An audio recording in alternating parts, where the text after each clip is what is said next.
大家平安，欢迎收听迦南之声，我是尤伯牧师。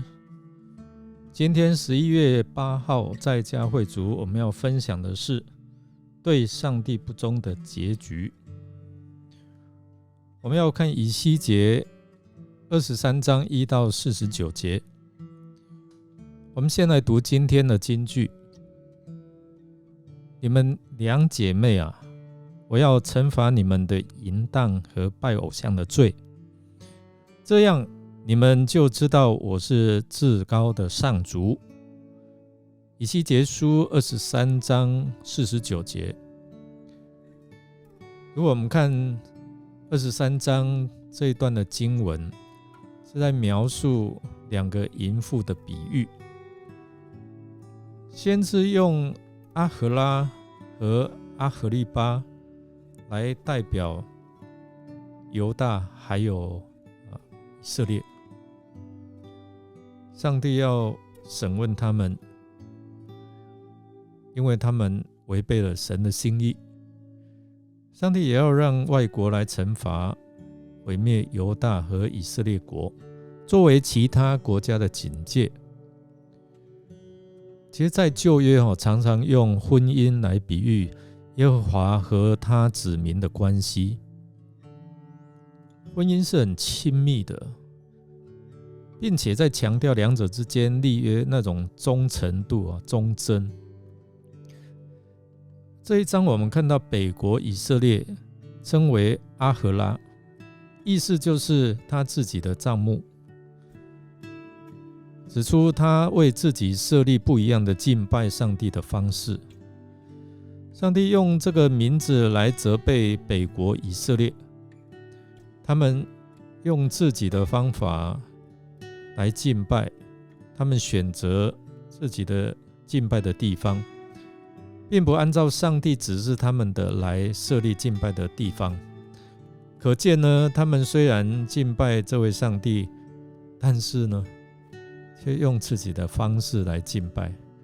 那犹大这个国家称他们阿荷利巴，意思就是神在他们当中设立了帐幕。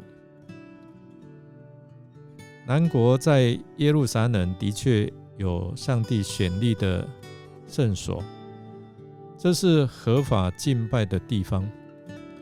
可惜呢，犹大的敬拜有名无实，只是外表，没有实际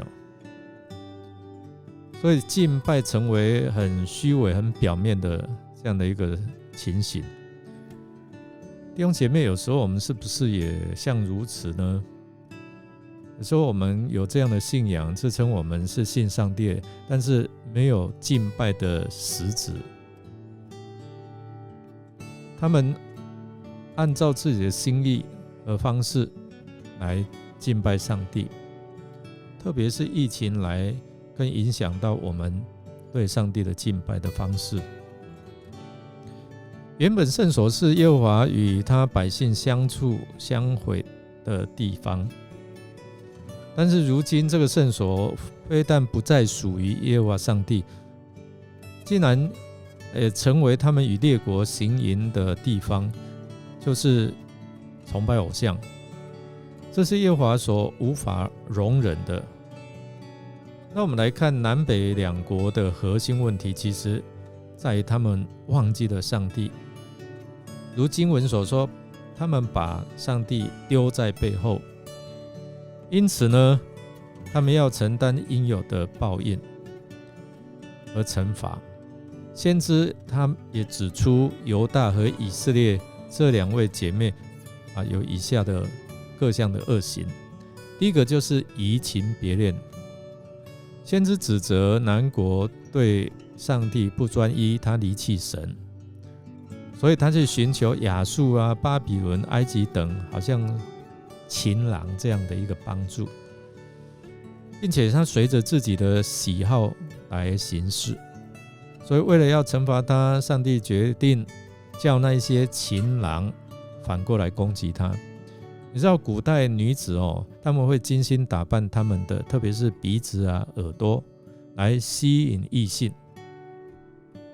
那如今上帝让情郎割去南国的鼻子和耳朵，目的是要他失去可以勾引情郎或是移情别恋的外在条件，以至于他没有能力再去与人行淫。第二个，我们看到他的罪是崇拜偶像这样的一个淫乱，不单是北国以色列现在偶像的崇拜最终，连南国犹大也跟随着北国的罪恶之路，所以他们与偶像行淫，就是去敬拜偶像。为了这样的一个利益，他们把儿女当作生祭来献给摩洛偶像。你知道吗？就在他们献儿女给偶像，就是活活烧死的同一天，他们又竟然来到了圣殿在献祭，所以玷污了上帝的殿。此外他们也不把安息日看为圣日。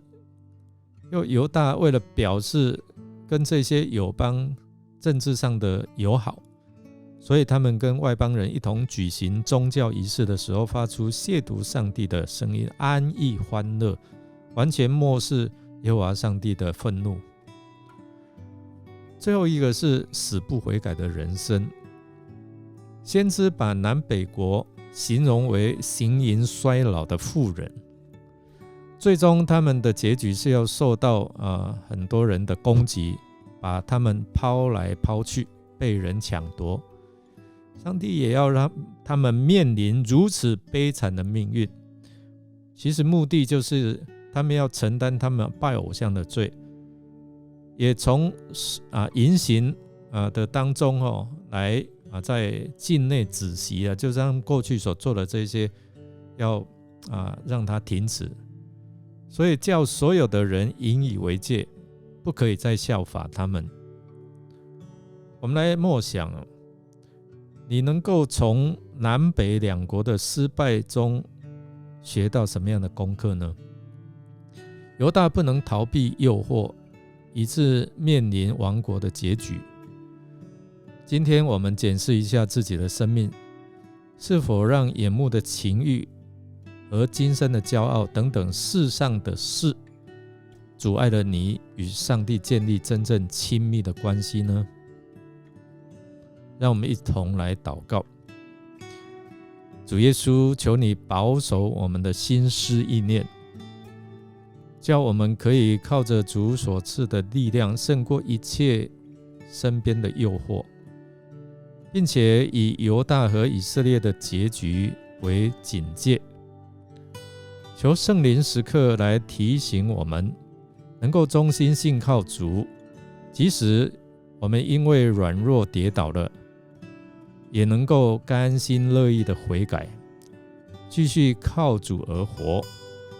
我们这样祷告，是奉靠主耶稣基督的圣名求，阿们。